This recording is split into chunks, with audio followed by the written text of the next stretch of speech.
Solo ngayihloma elithini nayi inkulumo yengwenyama inkosi MSWATI wesithathu namuhla ke ngifuna kuyiphakamisa ngifuna uthi ngiyibonge lenkulumo yengwenyama. Nitawukhumbula MSWATI lamahle kule yaminyaka yabo 2019 2020 so ngathi kwakuthi khathi tabo April kwaye kwaba nenkulumo lapho leya circulator nami ngayithola yize ngekho eSwatini ngiyo lele ngithi solo ngayihloma elithini. Le nkulumo yayithi ingwenyama yemhlaba ikhulumile yathi MSWATI madodza aseSwatini ngicela lokho ukuthi kusukela manje nanithatha abafati nithathe nje ngekubabhanca babe babidlana bathashwana bafati ngoba bafati beMSWATI babese bashoda ngemadodza ngoba bafati banyenti kakhulu kunalamadodza kubese kuba nesikhebesi then laba bafati lese basilele ekutholeni emadodza babese sebayashenda ngoba phela bede awemadodza kanti ngetulu kwaloko babese sebagana labantu bekhamba sibabatalisa abantwana lababi kanti eMSWATI asivele sihle yinkulumo yengwenyama ke leyo. Ngite uthi ke namuhla ngite siqiniseko lesiphelele ngale nkulumo angiyivanga direct emlonyeni wayo ikhuluma kodwa ngayithola nje. So ngide uthi ke uma ngabe ingwenyama ayikhulumanga lenkulumo leyo bantu bayayikhulumela ngide uthi phi gama lami buyela emuva.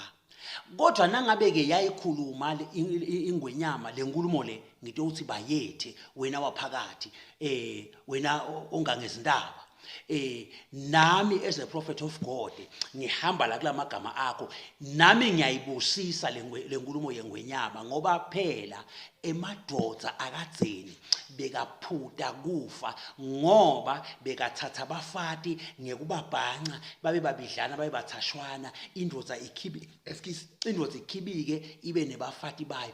Indodza ke lethatha abafati ngelithandana ayisheshi ife futhi ayidliswa leyo ndodza loyo kuyevakala. Phela khumbula ukuthi umfana longakelanywa uyatetema uyedzelela uyeyana kanjalo ke nemfati umfati wemanje waba yedwana ubese ungenwa ngumuti uyedzelela ke lo mfati loyo futhi umfati lo njalo unebungoti bekuthi abese uyayidlisa le ndodza kuyavakala.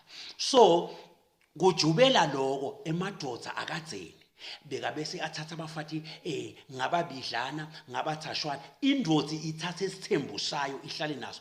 Listen to me very carefully. Indodza sibili ayishendi ayiphingi indodza sibili iyaganwa ithatha umfati ihlale naye phasi nangabe kunesidingo ithathe lomunye yelamise lo ngoba umfana lolanyiwe uyakwati unesizotha uyakwati kubamba similo kodwa thumbu uyetetema uyedzelela unjalo nemfati longakelanywa. Now bantu abanyenti ke bafati ikakhulukati baye bakhulume bathi lithi livi laNkulunkulu indvodza itawuthatha umfati munye wara ngoba kubhaliwe ukuthi indvodza itawushiya abatali bayo inamathele kumkayo ngoba sebamunya. Let me tell you this thing. Lelo verse lelo alisho ukuthi indvodza ayingabe isabathatha babe babili. Indvodza itawushiya abatali bayo iyanamathela kumkayo ngoba sebamunye ithole lomunye futhi umfati nakuye inamathele babe munye bonke labafati imunye nabo ngoba bayo bonke kuyavakala iveli bemunye nalolu mfati wayo nayilona nakuye futhi solo imunye nemfati wayo. Buka phela emadodza lamanyenti lebekasenjetshiswa nguNkulunkulu eBhayibhelini abene madodza lamanye bebane bafati labanyenti lokho luphawu lokuthi le ndodza inekuthula kuyavakala.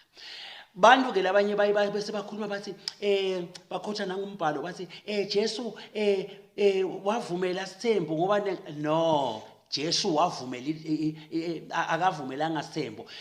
Bathi Moses ukhulumile Jesu wathi Moses wavumela sithembo. Moses akavumelanga sithembo, wavumela idivorce ngenxa yebulukhuni bebantu. EmaSwati ke akadivorce umfati ngeSwati akadivorcwa ngaphandle nangabe uyathakatha noma uyaphinga, akadivorcwa. Nange kweliBhayibheli kunjalo. Lokwendekako nangabe lo mfati la khaya akasayinedisi lendvodza ngathi noma ngisiphi izathu lendvodza ayimdivorce, iyamelamisa. Siswati siBhayibheli leso iyamlamisa. Moses akavumanga wabavulela idivorce ngebulukhuni betinzamo tabo, hayi ukuthi wabavulela ukuthi bangathathi isithembo. I-miscourt yaleli livu laNkulunkulu lelo. Labanye baye bathi umpostoli Pawulos ubhale ukuthi madvodza ungathi emadvodza ngeke athatha abafati noma ke athathe munye umfati lalela. Umpostoli Pawulos lamagama lawa uwakhuluma ngoba unyunza abafati. Uthi kube kuya ngami madvodza ngabani bathatha abafati ngoba abafati ba stress kuyavakala. So umfati lokhotha leli verse leli ukhomba ukuthi le ngqondo yakhe ayithathi kahle, uyatifakaza ukuthi yena akathathi kahle. Phela umpostoli Pawulos uze uthi kwangathi ngabe asibathathi nje bafati ngalo ukuthi bafati bayafata nje abasiphathi kahle. Uthi ke ngoba vele kuyindalo phela sebanganza njani bantu uma ngabe ngathathwa, at least alinizama nje noma munye. Uyayibona le mkolelo. Now sengivedile eBhayibhelini kude naleli lodwa livesi leli condemn ukuthatha abafati. Emavesi onke akondema ukuphinga, akondema i-fornication, akondema i-adultery. Kuyavakala. Kude livesi lelivumela ukuthi umfati abe nemadvodza lamanyenti. Kude. Kodwa liBhayibheli liyakhibika nje ukuthi indvodza ingatithathela abafati bayo. Uyavakala. Yindvodza lenelungelo lokuthatha abafati bayo ngoba umfati uonwa indvodza. Kodwa umfati akayioni indvodza. Livi laNkulunkulu lelo. Sengishito ngathi bantu babhaca ke evini laNkulunkulu. Listen to me very carefully. Lo mshado wesilumbe awusiyo umshado wesiBhayibheli. Si-British leso, singisi, singilandi lokho ukuthi mina nawe siyashada so ngishadile nami ngushadile uyangiona nami ngiyakuona. Singisi leso akusiso siBhayibheli, singisi. EsiBhayibhelini indvodza ayithatha abafati bayo, yindvodza lethatha abafati, akusiyo umfati lothatha indvodza. Kuyavakala. And lendvo ya 1:1 yinto yesingisi.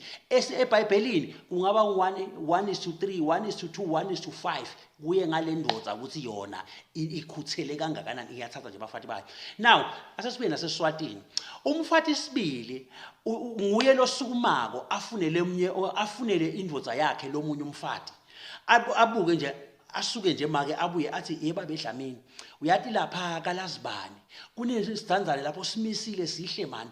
Lesidanzane lesaba ngiyabona abafana bathi sibadlale ngaso, ngicela usilondolode Nkosi, usithathe sitoba ngumfati la khaya sibe ngumakoti lomncane. Kusho lo mfati akutshela le ndvodza yakhe athi ngibone umfati lapha longalunga kudala khaya, ngumfati sibili ke loyo.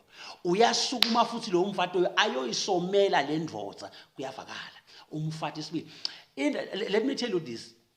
Indvodza lethatha abafati ngababili ngabathathu kuya etulu ayisheshi ife ngoba ide stress futhi ayibelusi labafati bayo, belusana bona bodwana. Indvodza inemfati munye kudzinga ukuthi kube nguye lo welusa lo mfati, kodwa nabo babidlana babathashwana batawelusana bodwana kude lotawuphinga kulabo bafati labo. Akunamfati otaba nelishende ngoba lona ubhasobhelo nalona ubhasobhelo bayabhasobhala. Wena ndvodza lapho uyakhibika, uyakhululeka. Kuyavakala. So kusibusiso lo ngihambe emagameni engwenyama bekunene nayisho njalo ngo kusibusiso. Nami nje ngilokuveta lo ukuthi kusibusiso. Kunema phrases esiswati la athi indvodza licatha lenyama kuyalunyiswana. Ngemagama lamahle lawo siswati lesihle leso. Indvodza ilicatha lenyama, ilicatha labafati bayo lebathethe, ayisilo licatha lalamanye bafati balamanye madvodza. Indvodza lelicatha kulamanye bafati balamanye madvodza siphukuphuku silima leso. Excuse ngishilo ngathi indoda sibili ithi thathela abafati bayo ithatha lo ihlale naye mayiva ngathi kufuneka lo munye ibambe lo munye futhi naye imende umkayo ithatha ize iyofika la ifika khona indvodza leyo iba liqatha ke lalabafati bayo le ndvodza leyo lesinye futhi isaga seSiswati sithi indvodza ifana nesibhuluja sembila kuyakhutuliswana labafati balendvodza bayayikhutulisana lo munye umfati athi hey lazibani namuhla hayi ligema lakakho awuyo. You see, I told you, follow Prophet Wandile who walks in Zoe. Follow me in my Facebook account, Twitter, YouTube and Instagram. Receive informative videos about God. Remember this, no one who is unholy will see God because God is holy. The worship of ancestral spirits, Emadvodza, is a worship of Satan in disguise. Umbuso welizulu uyaphangwa, uyahlwithwa, nawe uhlwithe, nawe uphange. Receive Jesus today and walk in Zoe. To God be the glory. Hallelujah.